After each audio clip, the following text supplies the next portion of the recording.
हम बात करेंगे इम्पोर्टेंस ऑफ ग्लेशियर्स की। तो ग्लेशियर्स की बेसिकली इम्पोर्टेंस क्या होती है, अब कई बच्चे ये नहीं जानते हैं। तो पहली बात तो ये है कि ये अर्थ के कूलर्स की तरह काम करती है। मतलब देखिए, आपको पता होगा कि ग्लेशियर्स में एक फिनोमेना होता है जिसको हम कहते हैं अल्बीडो। अल्बीडो से क्या होता है कि सनलाइट जो हमारी आती है अर्थ पे, वो रिफ्लेक्ट हो जाती है वापस। तो उससे क्या होता है कि अर्थ का एटमॉस्फेयर इतना वार्म अप नहीं हो पाता। तो कहीं ना कहीं आप कह सकते हो कि ग्लोबल वार्मिंग को रिस्ट्रिक्ट करने का काम ये करता है। दूसरा, अगर ये मेल्ट हो रहे हैं बहुत तेज़ी से, तो आपको ये पता होगा कि इसका मतलब सीधा सीधा ये है कि ये ग्लोबल वार्मिंग बढ़ रही है। तो हम ये कह सकते हैं ये इंडिकेटर ऑफ ग्लोबल वार्मिंग या क्लाइमेट चेंज भी है।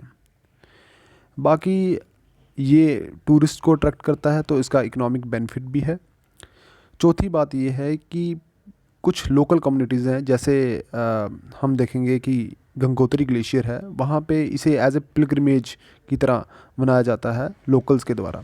तो हम कह सकते हैं कि इसका कल्चरल और रिलीजियस सिग्निफिकेंस भी है। फिर ये रिजर्वायर्स ऑफ फ्रेश वाटर, मतलब क्योंकि आपको पता होगा कि जो 75% वर्ल्ड का जो फ्रेश वाटर है वो इन ग्लेशियर्स में स्टोर होता है। ठीक है। तो रिवर्स भी जो हैं, जैसे गंगा हो गया, फिर ये जो यमुना है, ये सारी जो रिवर्स हैं ये क्या हैं, ये इनको पानी कहाँ से मिलता है? ये मिलता है ग्लेशियर मेल्टिंग के द्वारा। ठीक है।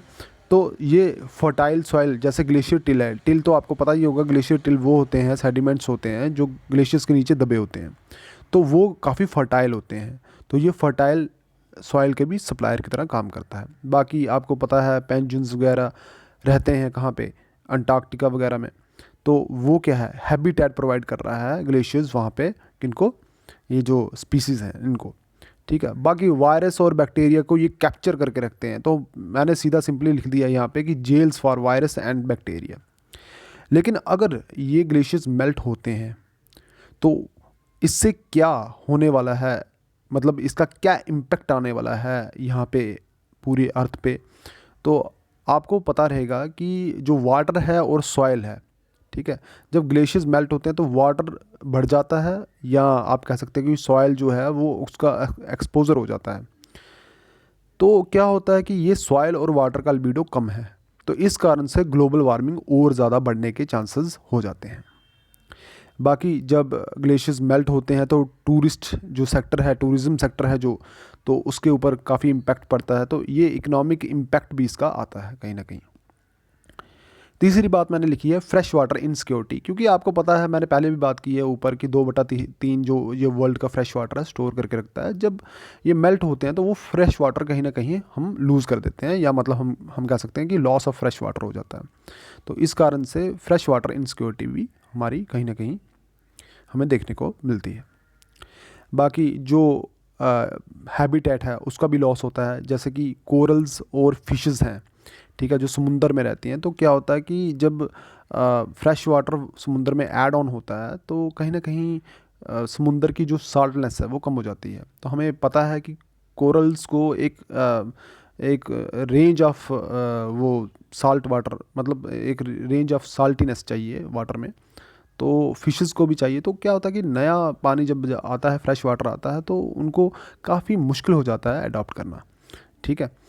अगली पांचवी बात है कि सी लेवल राइज होता है। सी लेवल राइज का मतलब ये है कि जब आपको ये सिंपली से पता है कि अब मेल्ट होंगे ग्लेशियर्स तो पानी जाएगा समुंदर में, तो सी लेवल तो राइज होगा ही। लेकिन इसका इम्पैक्ट क्या होता है कि कोस्टल एरियाज जैसे हैं, चेन्नई हो गया, ठीक है, ये जो आपके मतलब कोस्टल एरियाज जितने भी हैं वो क्या हो जाता है, समर्ज हो जाते हैं। यही नहीं, आइलैंड्स भी काफ़ी हैं जो समर्ज हो जाते हैं।